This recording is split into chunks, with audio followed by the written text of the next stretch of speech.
microgrid, the first thing we have to understand the interaction between the macrogrid and the microgrid. Since we are treating the microgrid as a single entity, the impact of that single entity may, because sometimes it will be acting as load or it may be acting as a generator. So the impact from the design, planning, design and the operation, where we have to analyze the impact, then we can go for the control with the microgrid to enhance the power quality problems, starting with the regulation of voltage, frequency and other things. So if you are considering the microgrid with the grid interconnection, it will improve the system economy, because the objective of microgrid is to include more number of renewable resources and generate power locally near the load. So if you are including more number of renewable resources, the primary principle is minimization of carbon emission, and the other thing, the fuel requirement is not there. Then the other, while coming to the economical aspect, where we are having the zero input, that means we are not spending any amount for that. And the other additional thing is we can contribute to minimization of global warming. So if you have a number of microgrids within a macrogrid, definitely with their participation, we can have the improved system operation. And also the availability of the macrogrid to provide the reliability for the microgrid will be there. While coming to the planning, if you are considering the grid planning with the availability of microgrid, where no need to transfer power from the remote central power station to the microgrid, long distance bulk power transmission is minimized. So if it is the case, automatically the conductor size decreases. And other thing where this microgrid can contribute in terms during the emergency situation, and it can enhance the stability of the macrogrid. While coming to the tools, techniques for effective integration of microgrid into the main grid, the first thing is net metering, because once if you are introducing the microgrid, where we have to deal with the bidirectional power flow, because the distributed generators are connected in the distribution feeders. So there will be a bidirectional power flow. Then peak saving, because if you have a specific peak demand for a very short duration, then according to that peak demand, you have to strengthen the installed capacities. You have to invest more, but load factor will be very less. Load factor will be very poor. If it is less than 0.5, then the load factor will be very poor, where you have to keep large number of installed capacity. So to avoid that, where we can replace a microgrid. Then communication and control. Even if you are adding the microgrid, even without any central communication, there may be a possibility of effective control of the power within the microgrid. And also we can have better demand response, because reducing demand is equivalent to generating power. So for example, during peak load conditions, we can have some controllable loads which can shed their load during the peak demand when the price is higher, and that load can be shifted to off-peak load durations, and price also will be much lesser. So the demand response can be implemented with the microgrid. And for all the interconnections, where we need standards, where IEEE 1547 gives the clear picture of the standards for interconnecting microgrid to the macrogrid. So while coming for the interconnection of microgrid to the macrogrid, where these are all the potential issues that we have to consider. The first thing is coordination in planning. The macrogrid planning takes a longer time. For example, if you are going for generation planning, where you have to plan some 10 years ahead of time, If you are going for transmission planning, you have to plan at least some 2 to 5 years ahead of time. And you have to consider the economic aspect as well as the technical aspect while going for the planning of the macro grid.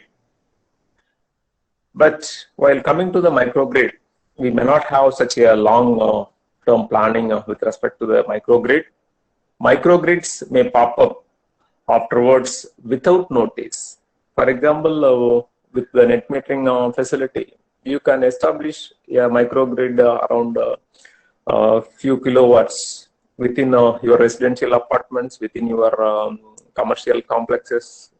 Within 6 months or within 3 months, we can establish it. So always there will be a coordination problem in planning with respect to the macro grid and the micro grid. So by analyzing, forecasting the future microgrid establishment, you have to strengthen and you have to plan for the macrogrid expansion. So microgrid will be the single entity, and you may have a lot of controllable loads, so you can support the macrogrid in terms of emergency conditions, and we can enhance the stability. And also, coming to the safety perspective, and microgrid distributed generators, where those distributed generators will contribute for the fault current. So we have to go for new types of protection schemes, and with that, where we can have a complete control over the microgrid. So with these interaction issues, we can have the key issue of grid integration. So the first thing is how much independence microgrid should have. How much independence? Independence in the sense, for example, now you may have excess power in your microgrid. Whether is it permitted by the macrogrid to pump the excess power from the microgrid to the macrogrid, or you may be in demand of power. You may not able to generate more power from your micro sources, or you may drop more power from the grid. So at any point of time, if it is permitted, that is having the complete independence. But while including the microgrid into the macrogrid, where whether you have to follow strictly the schedule submitted to the macrogrid, or whether you are having adequate amount of spinning reserve or storage elements. So those things will decide the independence. So the macrogrid should dictate the independence of the microgrid during the operation. And during the planning, definitely it is very difficult. We have to give more independence during the planning for the microgrid, because establishment of the microgrid is possible within a few months or a few weeks. So if you are not giving complete independence, then it is very difficult to encourage the integration of microgrid into the macrogrid. And how much interaction, communications should be adopted between the microgrid and the macrogrid. So these are the key issues where we have to address before permitting the microgrid integration into the macrogrid. So far where I am giving the overview, if you are going for microgrid interaction in interconnection with the macrogrid during the planning, and what are the other safety aspects, what are the other key issues we have to consider. Now, since our requirement is enhancement of power quality by using the microgrid, so while coming to the microgrid, where already I have explained in the yesterday's lecture, where most of the micro sources, storage elements will be integrated to the AC bus in the microgrid only through the inverter, So the control objective of the inverter in the along with the micro source should regulate the voltage and frequency, so that we can have better power quality in the microgrid. So for better power quality, we have to regulate the voltage and frequencies of the inverter in the microgrid. So here in this figure, which shows a DC source like a PV, a DC interface. With that, we are connecting the inverter. So here our objective is to regulate the voltage and the frequency of the AC bus. Here it is referred as DG bus, where DG is connected, distributed generator is connected. And with the line impedance, where the DG bus is connected to the grid bus. The DG bus is connected to the grid bus, where voltage at the DG bus is represented as Vs at an angle delta, and the grid bus voltage is represented as Vs at Vg at an angle 0. So that means grid bus is the reference bus. Even in the yesterday's lecture, I have clearly specified that in the grid connected mode,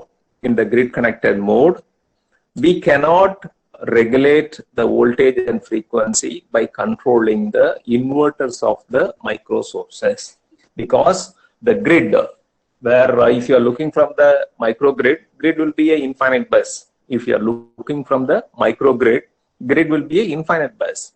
So if it is an infinite bus, with your grid, with your DG inverter, you may not able to regulate voltage and frequency.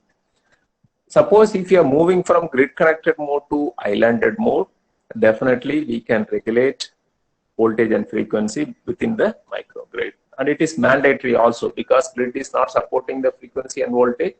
So your microgrid has to control the voltage and the frequency to supply stable power to the loads.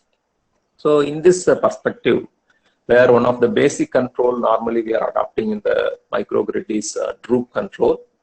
So if you are considering the droop control, where the concept for real power and reactive power control with the droop is very well known. And here there are three possibilities.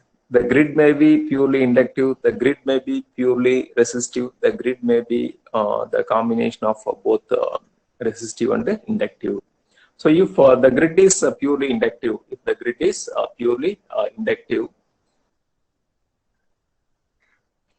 how to control the power output from the inverter, how to regulate the voltage, all those things we have to analyze. Here, the power output from the DG, in the microgrid is expressed with these following two equations. So one is for real power. So real power P equal to Vs. Vs is the DG bus voltage, distributed generator bus voltage. R and X were the resistance and reactance connecting the DG bus to the macro grid. So with that, we are getting the expression for real power and reactive power. So this is the expression for real power and reactive power. So it shows clearly that both voltage and phase angle variation of voltage and phase angle will affect the real power and reactive power. Suppose if the grid is purely inductive, or we can say that X by R ratio is much greater and much higher, or it may be greater than 10 or so. Then X is much higher than R, then we can neglect the resistance and we can have some valid assumptions. So here, what is a valid assumption? Where sine delta is approximately equal to delta, because delta is assumed nearly to a value of 0, and the cos delta, cos 0 will be equal to 1. So with this, the above derived real and reactive power equations for DG power output will be simplified to the one shown in this slide, that is P equal to Vs by X, Vg sine delta, and Q equal to Vs by X, Vs minus Vg cos delta. So with the above relation, where sine delta is approximately equal to delta and cos delta is approximately equal to 1, where with that we are getting delta as Xp divided by Vs Vg, and the voltage drop Vs minus Vg is approximately equal to Xq by Vs. So from these two relations, we can conclude that by controlling the real power output, where we can control the frequency, and by controlling the reactive power output, we can control the voltage drop. By controlling the reactive power output, we can control the voltage drop. Voltage drop, here it is Vs minus Vg.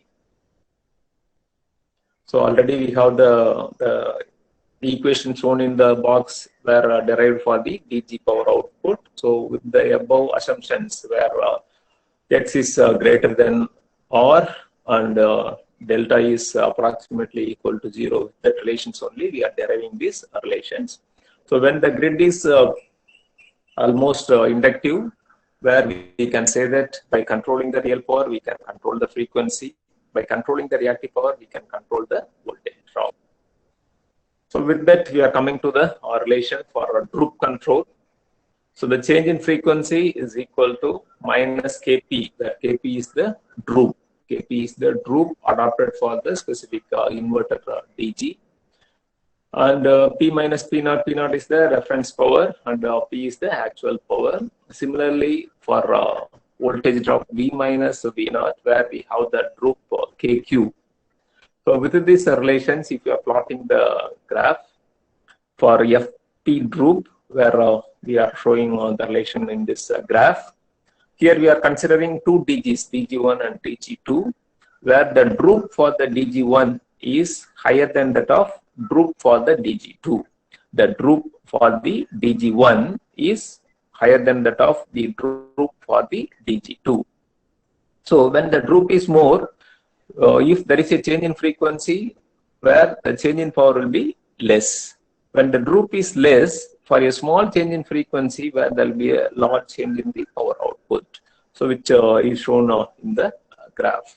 So generator 1 has larger droop than that of the DG2.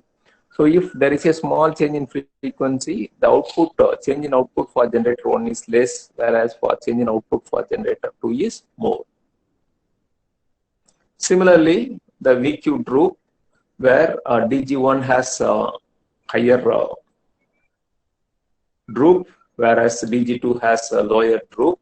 So with that, when there is a small change, a small drop in voltage, where there will be a large change in the reactive power. So del Q2 is greater than del Q1. Why del Q2 is greater than del Q1? Because generator 2 has a higher droop than that of the generator 1.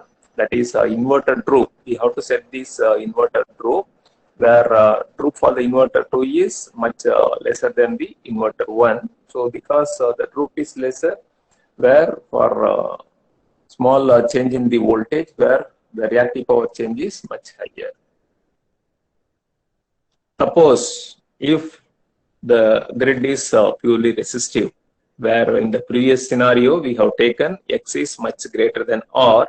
Now we are taking that X is much lesser than R, or R is much greater than X. So with that, from the expression for real and reactive power DG output, where while substituting X equal to 0, where we are getting the following expressions. So from the real power equation, we are getting Vs minus Vg is approximately equal to Rp divided by Vs. So the voltage drop Vs minus Vg is approximately equal to Rp divided by Vs. Whereas for reactive power, where after neglecting the resistance and substituting sine delta equal to delta, where we are getting delta equal to minus Rq by Vs Vg, minus Rq by Vs Vg.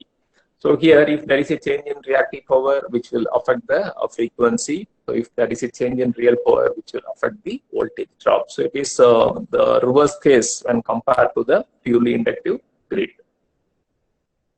So now the change in frequency and the change in voltage are related with the reactive power and the real power respectively, as shown in these equations. So F minus F naught, change in frequency, is equal to minus KQ, where KQ is the droop, and Q minus Q naught is the reference, and Q is the actual reactive power output. So if there is a change in the reactive power, then that will be affecting the frequency. Similarly, if there is a change in real power, that will be affecting the voltage. So voltage drop will be depending on real power, and change in frequency will be depending on reactive power. general system droop control. So in a generic case, where we will not neglect resistance or reactance. If you are considering both resistance and reactance, then the change in frequency and change in voltage, based on the similar criteria, we can derive the expression for change in voltage and change in frequency. So here, while deriving the expression for change in voltage and change in frequency, where both real power and reactive power may have the impact, on the voltage as well as frequency. So here you can see the expression del F and del V, change in frequency and change in voltage. So both change in frequency and change in voltage will be depending on real power as well as reactive power. It is not like the previous characteristics where we have considered purely inductive grid, resistive grid, and with that we have derived the relation between change in voltage, reactive power, as well as change in voltage and real power. But while coming to the generic case, without neglecting the resistance and inductance, where we can say that the change in voltage and frequency will be affected with the both real power and reactive power. So with these relations, where we can develop the general droop-based droop control for the source feeding the microgrid, microsource feeding the microgrid through the inverter. And here after inverter, where we have LCL filter. So normally some passive filters are required to maintain the harmonics and other things within the prescribed tolerance.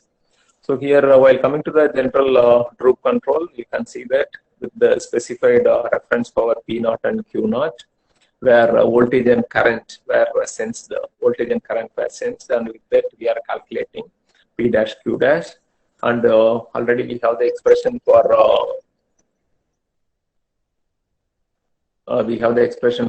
del F and del V. So with these relations, where we can calculate del F and del V. So finally, with that, where we are calculating the required change in frequency and voltage to regulate the power output, and with that PWM signal generator, where we'll be generating the pulses for the 6 switches in the inverter. So this loop, closed loop, will regulate the P out and the Q out. So here, as already I have told you, if it is in the islanded mode, where one of the DG at least has to regulate the voltage and frequency. If it is in grid connected mode, the micro sources cannot have any impact on the voltage and frequency, because while looking from the microgrid, macrogrid will act as a infinite bus. While looking from the microgrid, macrogrid will act as a infinite bus. If macrogrid is an infinite bus, where we are connecting the microgrid to the macrogrid, and with a few micro sources, even whatever may be the controls you are adopting, you cannot control the frequency and voltage. So this droop control cannot regulate the voltage and frequency in grid connected mode. And here the basic objective is the set point real and reactive power can be delivered by the inverter. What is the objective here? The set point real and reactive power can be delivered by the inverter. But with the droop, where there will be always some error. With the droop, always there will be some error, because we don't have a straight line. And if you have a horizontal line, whatever may be the fluctuation, where we will be maintaining the frequency and voltage at the rated value. But here, if you want to provide a change in power output, definitely it is possible only with the droop characteristics. But if you are going for the general droop control, what is the problem? You can see the output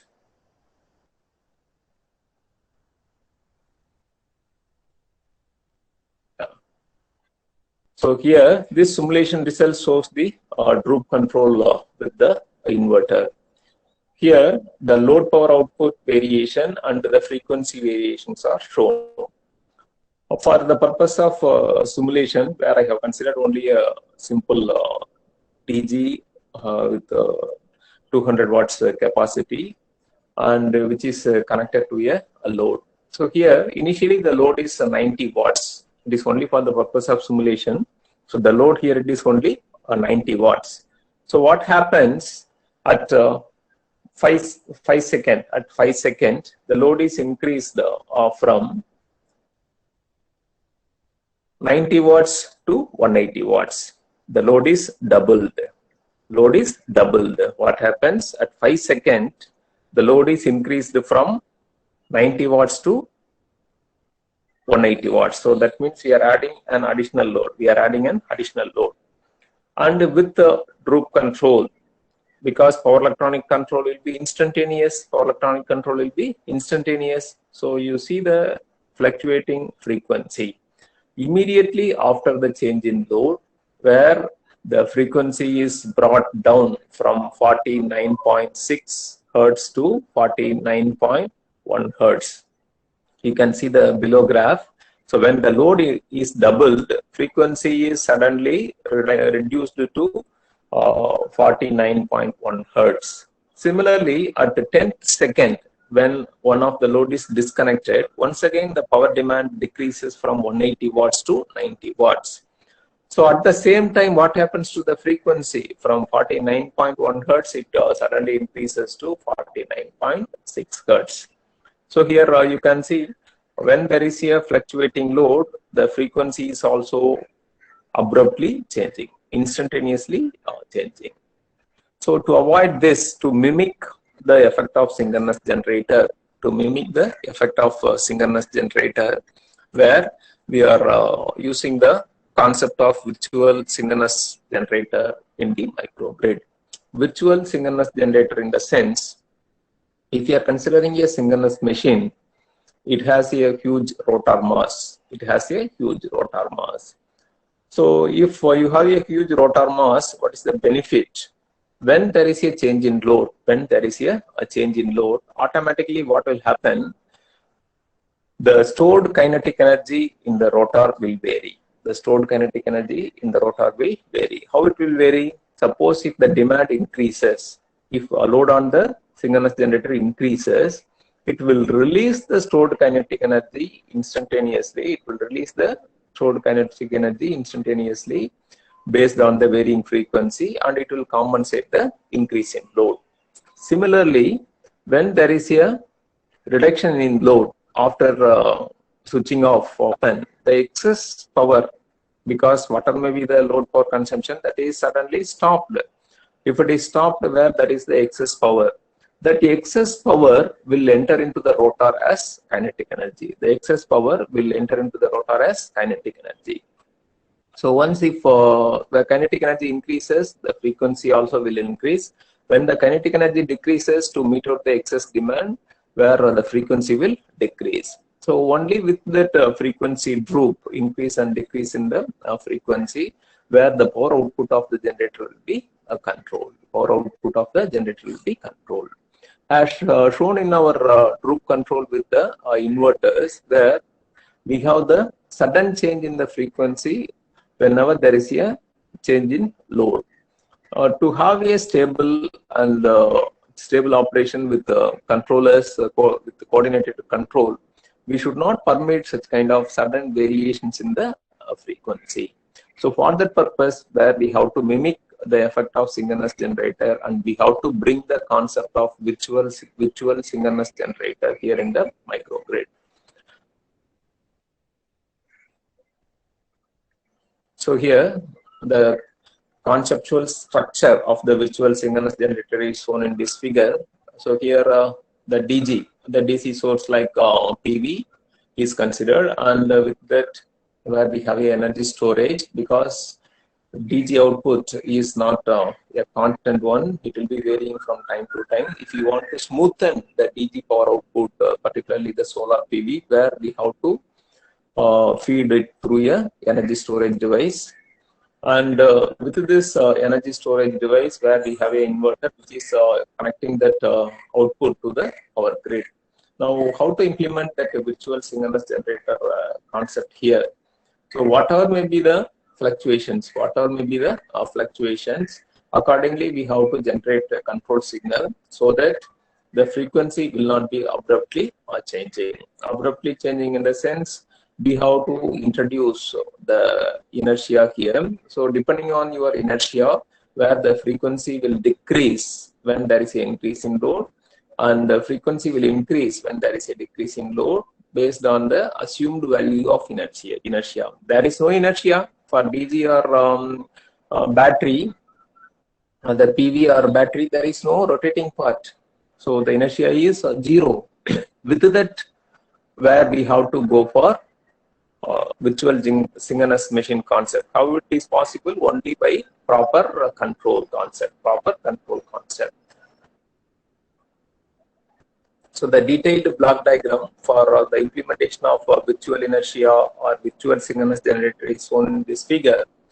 So here we are sensing the voltage and we are giving it to the frequency detector, where from there we are getting the omega g. So we are getting the grid frequency. And with the sensed value of voltage and the current, we can calculate real power output and reactive power output. With the sensed value of voltage and current, we can calculate real power output and reactive power output.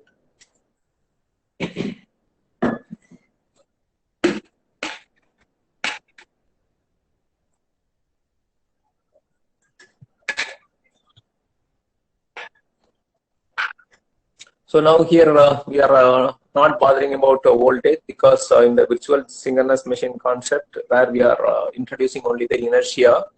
So with that we are relating only the variation of frequency based on our requirement, that is with the introduced inertia with respect to the varying real power output. So you can see the real power output is given to the virtual synchronous generator control, and the grid frequency is given to the virtual synchronous generator control, and input Pin is given to the virtual synchronous generator control. At this point, we have to recollect the swing equation. So what is swing equation? Accelerating power Pin minus P out. Accelerating power Pin minus P out is equal to M into d square delta by dt square. So with that relation only, we are deriving the omega m. With that relation only, we are deriving the relation omega m. So we have omega g, grid frequency, power output, and power input, because here we are using the governor model. With that, we are deriving the value of Pin. So with this Pin, P out, and omega g, where we have to evaluate omega m. So you can recollect the swing equation. Accelerating power Pin minus P out is the accelerating power. Pin minus P out is the accelerating power. So here P out is the actual measured output of the inverter, and Pin is the virtual shaft determined by the governor. Shaft power determined by the governor. So while coming to the swing equation, normally we used to consider d omega into d omega by dt, but since we are using the virtual inertia, where we can introduce the damping term in the swing equation also. We can introduce the damping term. So here the D, capital D in the expression is the damping, virtual damping factor. If you are not interested for damping, where we can eliminate that second term in the equation, but the damping term also included here for the general case. So now, where with that, with this differential equation, if you want to find out omega m, where we have to go for numerical integration. Some of the most commonly used numerical integration technique were modified Euler's method and Hangakuta method, where here in this flow chart, determination of omega m with the input PM, P in, P out, and omega G, where it is shown in the step-by-step calculations by using Rangakutta method. Rangakutta method, fourth order. RK method, fourth order is shown here. So here we are coming to the RK4 method, where we have to evaluate the constant K1, K2, K3, K4, and with that where we can evaluate delta. That means here it is omega. So in that control block, virtual synchronous generator, how it behaves, where we are feeding the output, actual measured output, input derived from the governor model, and the grid frequency, measured grid frequency, we are feeding it to the virtual synchronous generator. So from the flow chart, you can see the output will be the omega m. So that the end of this flow chart, where we are evaluating the omega m. So while using this virtual synchronous generator concept, how the change in frequency is affected with the change in load. So here you can see the change in frequency for the similar scenario what we have analyzed without the virtual synchronous generator concept. So here you can see at 5 seconds, where the load is increased from 90 watts to 180 watts. At 5 seconds, the load is increased from 90 watts to 180 watts. And similarly, at the 10th second, once again, one of the load is switched off, where the load power decreases from 180 watts to 90 watts. So when the load increases, if you are having an ideal droop, what happens? Suddenly the frequency decreases from 49.6 to 49.1. But here, because of the introduction of virtual inertia, you can observe the change in frequency in the bottom graph. So how it happens here? Where the frequency decreases slowly. It is not decreasing instantaneously to 49.1. So the frequency decreases slowly, and once again, when the load is reduced, the frequency is suddenly it is not coming back to 49.6. Slowly it is increasing, and it is reaching the steady state value. So these kind of virtual synchronous generators are mandatory in the microgrid for effective control. Otherwise, where the control complexities will arise, and we may not be able to have stability in the grid. If it is a conventional, conventional grid without any microgrid, where we will be using a large number of synchronous generator, which may be of coal-fired synchronous generators. If it is the case, those generators are having vast inertia. Once if you have large inertia, then control complexity will be much lesser. But while coming to the microgrid, where we have very lesser inertia, and with that lesser inertia, the variation in the frequency will be instantaneous when there is a variation in the power output, because we are developing the control algorithm according to that. So instantaneous changes can be avoided by using the virtual synchronous generator concept. So with this, where we can have better the effective control of the frequency and the power output in the microgrid. And even in the yesterday's lecture, while discussing the classification of microgrid, nowadays where we have almost both equal number of AC loads and DC loads. So while establishing the microgrid, instead of generating only AC power or DC power, and instead of using more number of conversion stages, because if you are using power converters, the power converter efficiency may be in around 95%. So for every stage of conversion, where there will be a power loss of about 5%. So with that, the efficiency of the system will decrease. With that, the efficiency of the system will decrease. So now, to avoid such kind of variation, in efficiency, our ultimate objective here it is we have to reduce number of conversion stages. So here, where we have proposed one of the microgrid, that with the hybrid concept, So while coming to this proposed microgrid, from the figure, you can observe that where one side we have DC bus and other side we have AC bus. So with the DC bus, where there is a solar PV and energy storage device is battery. Both are DC.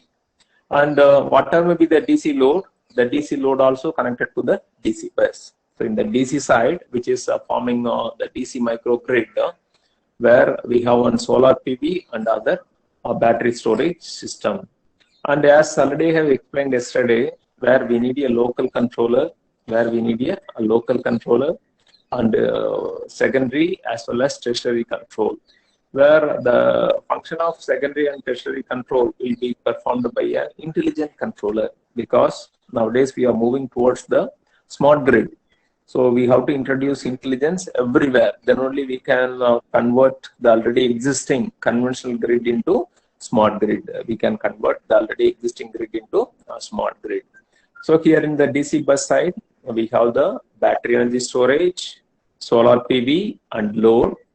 And with all those things, where we have a suitable control, which are all connected to the DC bus. So this forms a DC microgrid. So what is the scenario? What type of scenario will take place here? The solar PV may have excess power than that of DC load. If it is the case, once again we have to check other condition, whether we have the battery SOC less than 100%. If the battery SOC is less than 100%, if you have very minimal excess power output in the DG is slightly in excess of DC load, then you can charge the battery with that excess power. Suppose if you have large amount of PV output than that of the available load, then the only ultimate objective here it is transfer that excess power from the DC bus, which is covered here in the DC microgrid, to the AC bus in the AC microgrid through the interlinking converter, by performing DC to AC inversion, On the other side, so this DC microgrid is shown in with the red color, and the other side AC microgrid is shown with the blue color, where macrogrid is shown in the green color. And DC microgrid and AC microgrid is connected through an interlinking converter, which has the conversion from DC to AC to pump the power into the AC bus. And here in the AC side, where only one wind generator is considered, where here we are using the permanent magnet synchronous generator. With the recent developments, normally while coming for wind energy conversion, where we are using W-fed induction generator or permanent magnet synchronous generator, because these two types of generators are more suitable for variable speed wind energy conversion system. But in the yesterday analysis, where I have projected that if you are going for wind energy conversion system, where we have to face more number of power quality problems than that of the PV, solar PV. And here AC loads are connected with the AC bus. And here also the same scenario. Suppose if there is a deficit in power generation from the solar PV from the AC microgrid, where we can pump power through the interlinking converter to the DC load.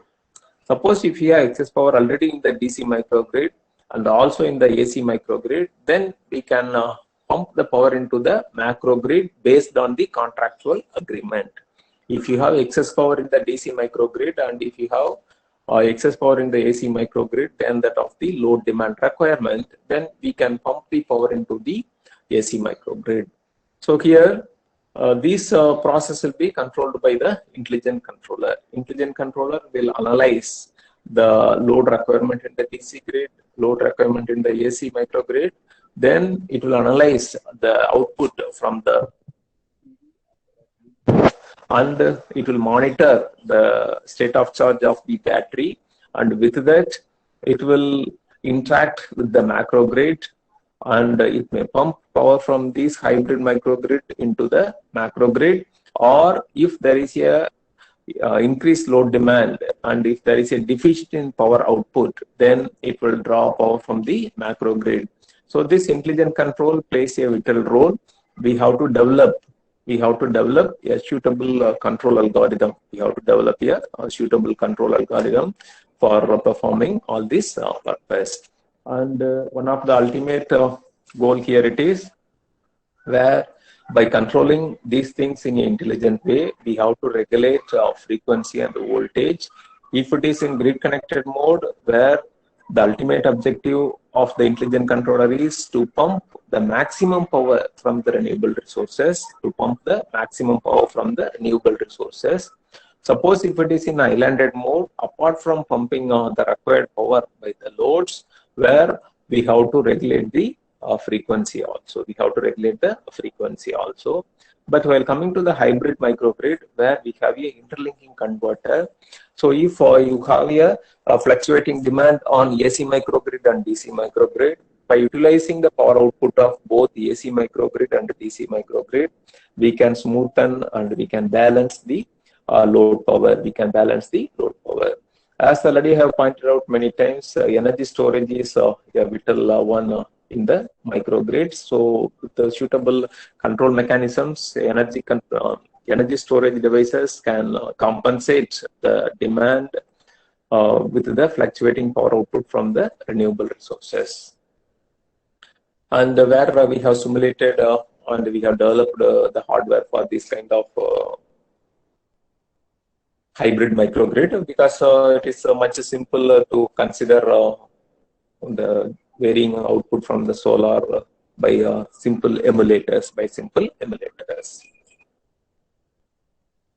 For the purpose of simulation, where we have considered the ratings of PV, wind, storage as shown in this table, and also the load considered here in the DC side is only 100 watts, whereas in the AC side it is 2000 watts.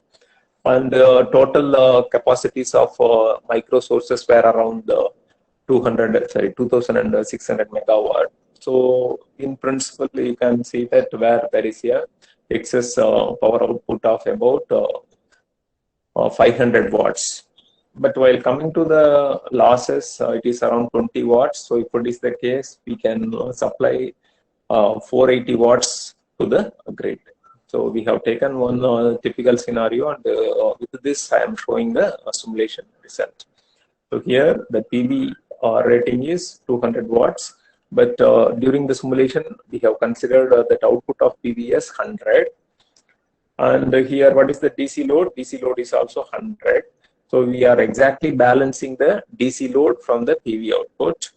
And the wind energy conversion system output is 2400 watts. Even though the rating is 5.7 kilowatt, the power output considered from the wind energy conversion system is only 2.4 kilowatt. And the rating of energy storage is 200 watts. And we are discharging 100 watts during this simulation. So with that, where we are accommodating a total generation of 2600 watts. And in the DC side, where the DC load is 100 watts. So in the DC grid, where we have 100 watts output from PV and 100 watts output from the battery. So after feeding the 100 watts load, the excess 100 watts will flow through the interlinking converter. The excess 100 watts will flow through the interlinking converter to the AC side. And the AC side load is 2000 watts. So AC side generation is 2400 watts. So the excess 400 watts plus the power coming from the interlinking converter will be pumped into the grid. So the converter loss is 20 watts. So remaining 480 watts is pumped from the microgrid to the macrogrid. So these things were shown with the simulation results. So we have developed the final module of the project as shown in this block. So we have one bidirectional DC-DC converter to interface battery to the DC bus. Similarly, there is a DC-DC converter to interface PV to the converter. And similarly, where we have a back-to-back voltage source converter to interface permanent magnet synchronous machine based wind energy conversion system to the AC bus. So here we have a DC-DC converter on DC side to interface battery energy storage and PV to the DC bus. And on the AC bus, where we have connected the interlinking converter as well as the back-to-back connected voltage source converter for the wind energy conversion system. So this dark blue colored boxes shows that where we are using the 4 converters, 2 DC-DC converters and one back-to-back connected VSC, and other one is interlinking converter, which is interconnecting the DC bus to the AC bus. So you can see now battery energy storage is connected to DC-DC converter to the DC bus. Similarly, solar PV is connected to the DC bus through the DC-DC converter. Then PMSG is connected to the AC bus through the back-to-back connected voltage source converter through the back-to-back connected voltage source converter. And for all those things, where we are generating the control through the intelligent controller. So now, where the complete picture which is shown in the previous figure is there. So the intelligent controller, we are considering 2 modes of operation: dispatched mode and undispatched mode. Dispatched mode means just delivering the real and reactive power from the micro sources. If it is undispatched mode means where we have to regulate frequency and we have to go for demand side management. So now with the simulation in the MATLAB, where we are getting the output for the battery energy storage system. So the first graph shows the battery output current. The second middle graph shows the voltage, and the bottom graph shows the power. So as already have tabulated the results, so the power output from the battery is 100 watts. Power output from the battery is 100 watts. Then solar PV output. So here also, where even though the rating of the solar PV is 200 watts with the irradiation of 500 watts per meter square, where it is delivering an output of only 100 watts with the irradiation of 500 watts per meter square. The bottom graph shows the real power output from the solar PV, which is 500 watts. Sorry, 100 watts. Then DC load. So here the DC load is also consuming a power of 100 watts. So in the DC side, battery energy storage delivers 100 watts, PV delivers 100 watts, the load consumption is 100 watts. So the excess 100 watt will be fed to the interlinking converter. So the DC bus voltage is well regulated at 48 volts. Now we have the interlinking converter. So even though we are feeding 100 watts to the interlinking converter, the interlinking converter real power is only, output is only 80 watts, because we have a loss of about 20 watts in the interlinking converter. So in performing the DC to AC conversion, the loss here accounted in the simulation is 20 watts. So even though we are feeding 100 watts from the DC microgrid to the AC microgrid, power of only 80 watts will be pumped into the AC microgrid. And on the AC side, the interlink converter voltage and the current waveforms are shown. So we are performing DC to AC conversion, and we are connecting that to the AC bus. And we have the permanent magnet synchronous machine wind energy conversion system. So the output, real power output of the permanent magnet synchronous machine is around 2000 watts, which is shown in the first graph, and the second graph shows the reactive power output, and the output voltage and current of the PMSG, and the load real power and the reactive power. So the load real power is here, it is 2000 watts. So power output from the PMSG is 2400 watts. So out of which the 2000 watts of power is consumed by load itself. So we have excess 400 watts from the PMSG and 80 watts from the interlinking converter. So this 480 watts will be fed into the grid. So now you can see the grid real power. The grid real power is around 480 watts, where the magnitude of each block is 2000 watts. So we are unable to see the exact value of 480 watts. So the real power output from the microgrid is fed into the grid. It is around 480 watts. So here this block shows the grid voltage and the grid current. So now in the today's lecture where I was focusing on controlling the frequency and the voltage. So for controlling the frequency and voltage in grid connected mode, we may not able to do anything from the microgrid. Under such circumstances, our only objective is pumping real and reactive power with the set points.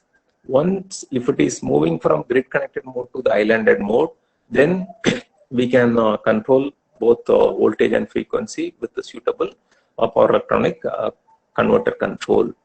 And here with one of the proposed simulation where I have demonstrated the operation of a hybrid microgrid. So the thing here it is, you can see the number of converters we are adopting while going for the microgrids. So all the micro sources storage systems are connected to the AC bus or DC bus only through the converter. And also if you are establishing the hybrid microgrid, where we need one more additional converter to integrate, to interface DC and AC microgrid. So here we are calling that as the interlinking converter. So with this interlinking converter, where we can exchange power between the DC microgrid and the AC microgrid. So if you are coming to the power quality perspective with respect to the microgrid, because the microgrid is treated as a single entity, the microgrid is treated as a single entity from the macrogrid. So by adopting a suitable control, and here I have shown with that microgrid, with that proposed hybrid microgrid, I have shown that we are using intelligent controller, because from the microgrid, the next step is we have to achieve the smart grid concepts. So once if you are moving to the smart grid, where we have to adopt intelligent controllers, we have to adopt intelligent controllers for smartness to be added with the microgrid. So for that purpose only, we are adopting the intelligent controller, where we have the basic intelligent controller to start with the fuzzy controllers, where we have used for the purpose of simulation. And with such kind of intelligent control, where it is easy to adopt any kind of operation and control. So today I have highlighted the overview of requirement of voltage and frequency control. And initially I have derived the relations by assuming inductive grid and resistive grid or for a combined one. So those basic relations will give you the clear picture while going for the controller implementation. And other filter requirement for the basic other problems like eliminating harmonics and other issues also we have to consider. So these things are possible because microgrids are miniature in nature. And one of the problem with the microgrid is non-availability of inertia, and for that purpose also where we can introduce virtual synchronous generator or virtual inertia concept. So with these things where we can operate the microgrid similar to that of the macrogrid, and also we can regulate the power quality problems in a much better way with the available power electronic controllers. So if you have any queries with respect to today's presentation, you can raise your queries.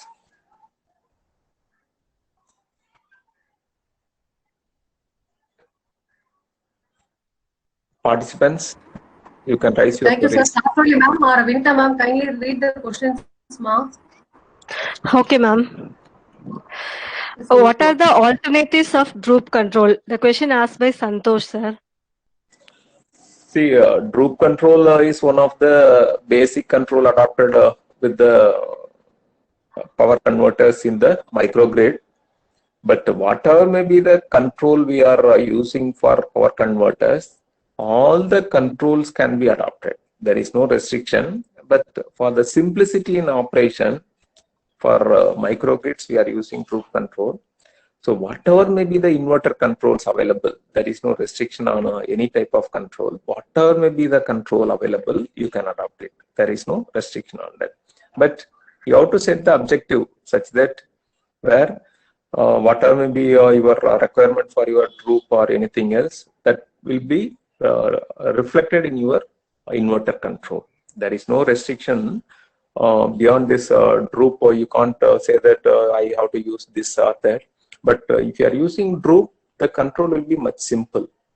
The other control, if you are interested for perfect control, then stability issues, coordination issues, many other things will takes place. Whatever may be the control principle available to the inverter, you can use it. But for the simplicity to mimic the real-time power system, what already we have the macro grid, if you are using the Droop control for the micro sources, it is much simple. That's all. N number of control you can use it. Only problem with those type of fast control, you have to ensure that there is proper coordination in balancing the power or in regulating voltage or frequency. There is no restriction on any control, but Droop control is among the simple and the common one for the microgrid, which will mimic the operation of the macro grid. That's all. Because it is not like a synchronous generator, you have to use only this load frequency control or some of the excitation control specifically. Here you have the source and we are interfacing only through the power converter. Once if you are interfacing through power converter, there is no limitation for any type of control. But Droop control means where it is more stable. While coming for other control, you have to take proper coordination and control of micro sources. That's all. Thank you, sir. The second question is, virtual inertia is nothing but providing some time to sustain the fault current. Is it correct, sir? It is asked by Sarala Kumari, madam, sir. It is not like fault alone. See, when we are consuming power from the grid, the basic concept even yesterday I was explaining, even though the power is not stored anywhere in our power system, we are turning on and we are turning off the loads at any point of time. For example, you want to turn on the air conditioner in your home, you are not asking permission to anyone because you know very well power is not stored anywhere, but you are turning on the air conditioner. It may be consuming 1 kilowatt or 1.5 kilowatt during the turn on. But the other question is, power is nowhere stored, then from where your load is consuming the power? Because the power is consumed from the stored kinetic energy of the rotor.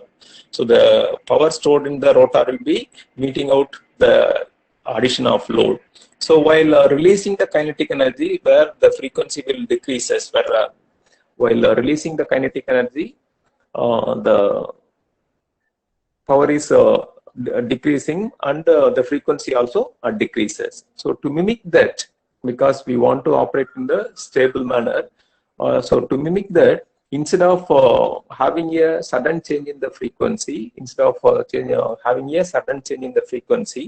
because if you are adopting the Droop, all the source output will respond to the change in frequency instantaneously. So you may face some coordination problems. So to avoid that, where we are bringing the concept of virtual inertia. So the frequency will decrease slowly, and accordingly the Droop control will come into picture. So sudden switching, always, you know, while studying any type of control, we cannot go and we cannot stand at one point, where always we will oscillate in and around that and we will settle. But while coming to the power converters, whatever may be the control, instantaneously you can achieve it. But while doing so, there may be a possibility of stability issues and other coordination problems. So only for the purpose where we are introducing the virtual inertia. The abrupt change in the frequency is mitigated, and we are permitting that with the concept of virtual inertia, and we are having a slow variation in the frequency. And if your control is very effective, sir, there is no issue, I can manage, then no problem. Virtual synchronous inertia is not required, means then also no issue. But if there is a stability issue, then you have to introduce. That's all. Thank you, sir. The next question is, how to select the DC bus voltage value for single and three-phase grid connected system? So normally, for example, 24 volt systems are there, 48 volt systems are there, 96 volt systems are there. So whatever may be the standard voltages, we are selecting any one of such voltages, because whenever we are manufacturing an equipment, according to the available voltage, we have to develop. So whatever may be the already existing standard DC microgrid, out of which one of the voltage rating we can select it. So here where we have taken 48 volt. So even other higher versions, sometimes even they are going up to 310 volts or whatever may be the other voltages also we can use it. But we have to refer the literature and what are the standard DC bus voltages they have used, that we have to adopt it. That's all. Because only based on that we have the available components. So if you are having, for example, more number of 48 volt loads, then you can use your bus voltage as 48 volt. You have only 24 volts, you can use 24. You can use, suppose if you have more number of 110 volt DC loads, you can use it. So this DC bus voltage will be based on the available loads. If all the, for example, single phase AC means we have 230 volts. So all the appliances we are developing with the same rating of rated voltage of 230 volt. In the similar way, we can see the development of microgrids and corresponding loads. Depending on the load requirement, we can establish the bus voltage. If you are having different load voltage rating, then you have to use once again converters. If you are using more number of converters, once again there will be a loss with the converter. So you ensure that depending on the availability of load, you decide the DC bus voltage. And already where specific ratings are there, like 24 volt, 40, 48 volt, or 96 volts, 110, 310, where some certain variations are there. So accordingly, you choose, suppose you are doing a preliminary analysis, you choose any one voltage rating for your convenience. That's all. Thank you, sir. The next question is, which is the best storage system for introducing virtual inertia, supercapacitor or battery? While coming to this nowadays, while coming to the storage, they are using the combination of supercapacitor with the battery. We all know very well, capacitors has very high power density and very low energy density, whereas battery has high energy density and low power density. So to compensate this, normally nowadays they are connecting battery and capacitors in parallel. So that means the short-term fluctuations will be absorbed by the capacitors and the long-term backup will be provided by the battery. So in future, definitely with all the batteries where we may equip the supercapacitors or ultra capacitors. The reason is the fluctuating power output, momentary output changes will be taken care by the capacitors. What is the benefit?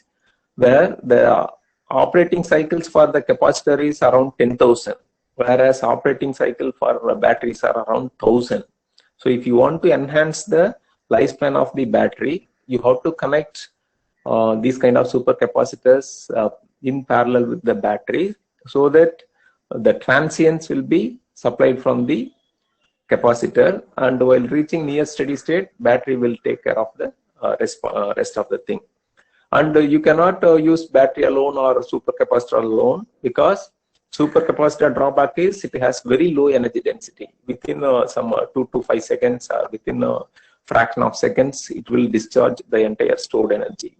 Whereas battery means where we know even in our residence we are operating for 12 hours or 24 hours. So that is the difference. So the efficient one is operating battery and supercapacitor together to have a better lifespan. Thank you, sir. The next question is, microgrid integrated with main grid. If fault occurs at main grid, microgrid will run with any distribution if possible, then how, sir? See, according to the IEEE standard 1547, if there is a fault in the main grid, we have to disconnect all the distributed generators. But if you are doing so, if you are strictly following only the IEEE standard, where we may not have any benefit on the microgrid. So normally what they will do, when there is a fault in the macrogrid, automatically we have to isolate with the static switches. So now we will move from grid connected mode into the islanded mode. So immediately where we have to balance the power by shedding the load or increasing the increasing the output from the storage, or by shedding the loads. Any one control should come into picture to balance the load and generation. As already I have pointed out in the yesterday's lecture, in the microgrid, we used to classify critical loads and non-critical loads. So whenever there is a outage of grid, immediately you have to shed all the non-critical loads, that is unimportant loads. Then if you have excess power from your distributed generators in the microgrid, then you can add the load one by one to balance the power output from the DGs. So as on date, according to IEEE 1547, if there is a fault in the macro grid, immediately you have to disconnect all the DGs. That means it should be completely isolated from the grid. But with that standard, we may not get much benefit. So instead of that, where we can adopt better controller and we can balance the load and generation within the microgrid. Thank you, sir. The next question is, what are the benefits and negative impacts of using hierarchical control system for robust microgrid operation and seamless mode transfer? See, this kind of hierarchical control, primary, secondary, and tertiary, is adopted everywhere. So there is no much specified drawback of these type of controllers. The only thing where primary will be instantaneous, and you have to decide the time delay for secondary and the time delay for tertiary. So there is no drawback with such kind of hierarchical control. Only the delay we have to introduce according to our convenient. That we have to decide. It is not common. Thank you, sir. The next question is, in hybrid microgrid, which controller is used and what is the design of that controller? So yesterday I was showing you about that vector control. So once if you are coming to the power converter, it is not with respect to the microgrid. So whatever may be the controllers are available for power converters, we can adopt here, and you have to specify the requirement. So one of the thing a vector control yesterday I was projecting, because where here while coming to the microgrid, we are interested in controlling the real power output and reactive power output independently. So under such circumstances, with other specified control advantages, where we are coming for both the PQ control and VF control with the cascaded control structure. So this is one specific case. But in literature, whatever may be the controls are available for the power converters, you can test all those things. And these microgrid operations are location specific. Suppose if you are developing one microgrid in one part, the same type of control you cannot adopt in the other part. Even in the same location, you may have industrial microgrid, residential microgrid, or any other commercial microgrid or institutional microgrid. So depending on that also, your control requirement may vary. So in generic, what I have demonstrated is with vector control. If any other simple control structures are there, we can adopt that also. And even you can go for a single phase operation, 3-phase operation, depending on your requirement. So here many criteria are there depending on the requirement. We cannot say all the microgrids will be of similar control. Each microgrid may have unique characteristics. Each microgrid have unique characteristics. So if you are proposing developing a microgrid, means definitely it will have a lot of unique characteristics. So you cannot say globally whether you have to follow only this control or that control. Okay. Thank you, sir. There is no more question. Thank you, madam. Thank you, sir. Thank you. Usharani ma'am. Thank you, sir. Yes, ma'am. Thank you, Professor. We explained brief about the impact of all controller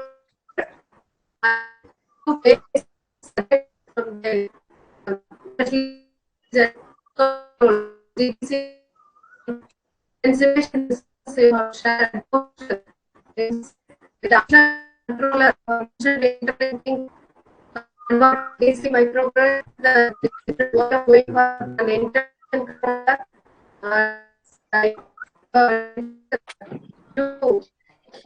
topic of the secret also explain professor behalf of department.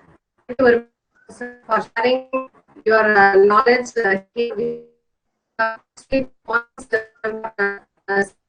I request is Thank you. Thank you. Technically, thank you. Thank you, madam. Thank you, ma'am. Thank you, sir. Thank you. Thank you, madam. Thank you. Thank you, sir.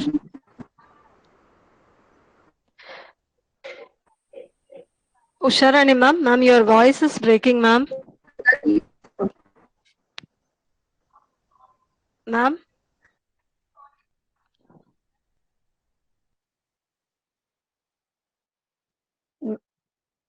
Ma'am, are you talking, ma'am?